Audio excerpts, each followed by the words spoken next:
Welcome to Charter Communications Local Edition. I'm Al Travis with Representative Duane Sauke, District 25B. Congratulations, new representative for us up at the state capitol. It's got to be exciting, at least a little bit. It is. In fact, there's a physical manifestation of being exciting. We're going to walk into the brand new refurbished Capitol, the first time that it has been refurbished in this way since it was built. I have heard from some people that it is just plain awe-inspiring, that they have dug so deep and found the original things and then refurbished back that wall, maybe it's a mural or maybe it's some original art, that I guess it is just stunning. Well, and you brought this up because it was not going to be a question of mine, but you bring it up about like the art at the Capitol now. Huge. We can't do anything. You can't refurbish the Capitol without this not becoming a team thing. And evidently some pictures of the war, the Civil War were up, and then we have this huge discussion whether it should be in the Capitol or not. Right. Just, not that I think it's the biggest thing that goes on. Your thoughts, should those kind of things be at the Capitol? Would you be one to have those prints up at the Capitol of our Civil War for Minnesota? You framed it in exactly the right way. Oh, thank you. There is nothing about this that is about an individual's opinion.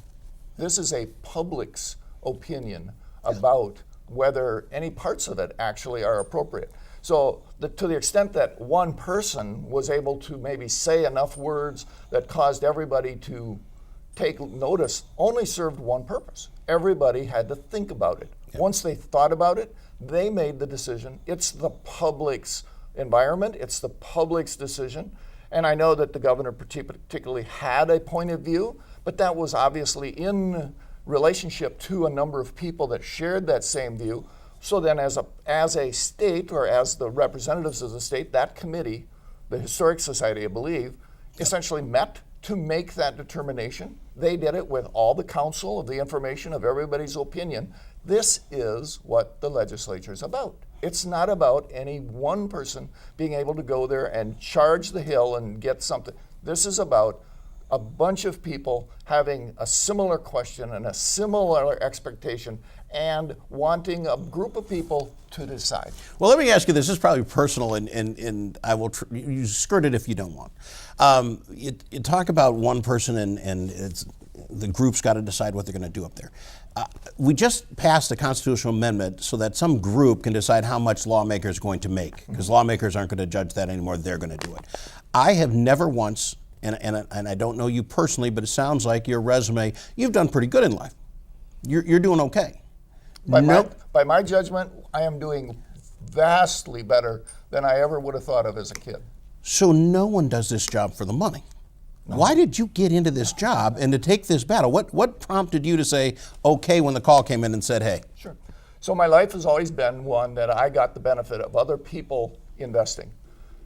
Farm kid, no money in the family.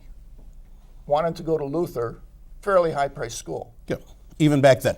Even back then, this is like way back when Luther cost $1,900 a year. So that's way back when. So perspective there. Just in terms of check yourself right now.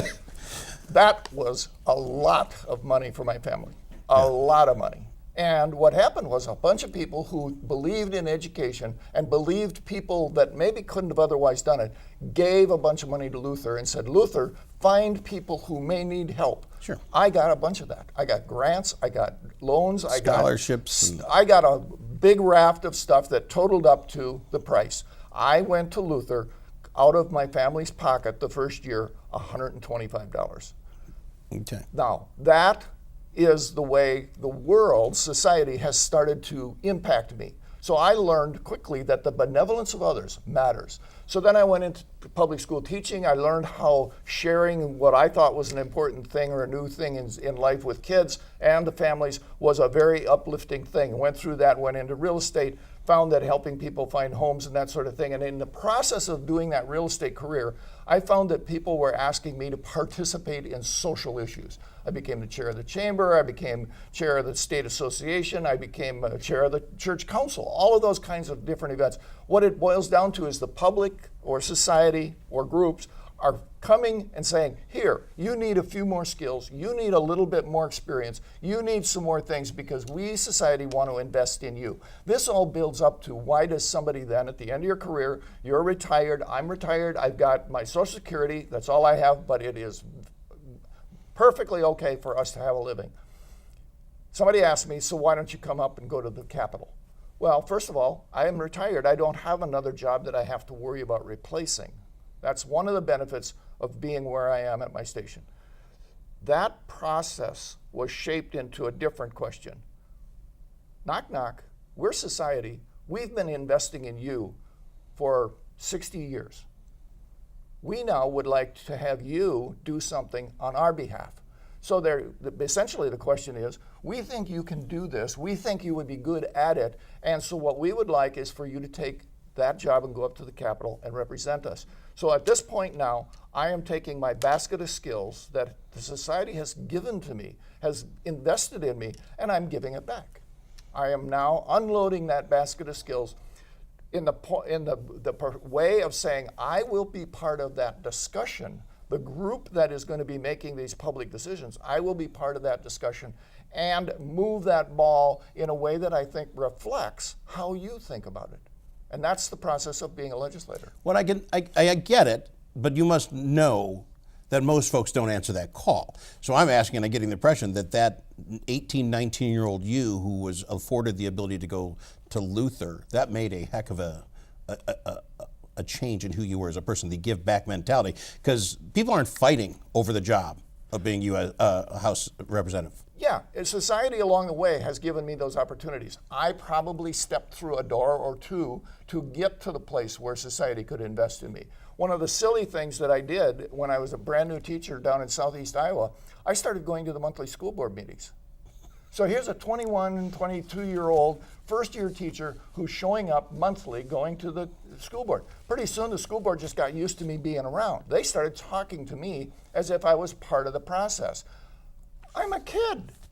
By today's standards, I didn't know anything, but they thought, you know, it's always interesting the ideas that you bring to the table. We're going to invest in you. We're going to, in fact, at that particular point in time, one of the earliest places where the society said, you know what, we're going to make you think about this. We're going to ask you a public question, and we're going to make you, as a teacher, young kid, answer us. What is important in this? Is this thing more important than something else? Those kind of questions. Well, that's an awfully early start, and one would say that might have been the first political thing I ever did, was somebody asked me my opinion, and I gave it back to them. Let me ask you this, and we are running short on time, and you're no problem filling it for me, so I appreciate that. But as a legislator, when you get up there, are you the kind of guy who's going to sit there and say, this topic comes up, I'm DFL, I vote this way? Are you the kind of guy that comes up and says, wait a minute, this helps Rochester, heck with DFL or not? Or are you the guy that says, I should really go back and poll everybody? Who are you when you go to vote? I'm a very small piece of the DFL likes it this way. I'm DFL, and the DFL likes it this way. The benefit of that is it gives me a anchor of thought. And so the DFL gives me a place to take reference from. In the alternative, somebody would look at this representative function as being pure and literal, that I do have to come back, take a poll, find out what everybody thinks. On general purposes, weekly I will come home. Monthly I will have coffee meetings that I'll be telling you. Those are all going to be places at which the public informs me, but I will not be asking for them to vote on an issue so that I vote in a certain way. What I'm going to be asking is their wisdom. Invest in me, then I'll go up and I will be wiser. Sounds fantastic. I thank you very much for coming on the program, Representative Sauke. This has just been another Charter Communications Local Edition. I'm Al Travis with Representative Duane Sauke.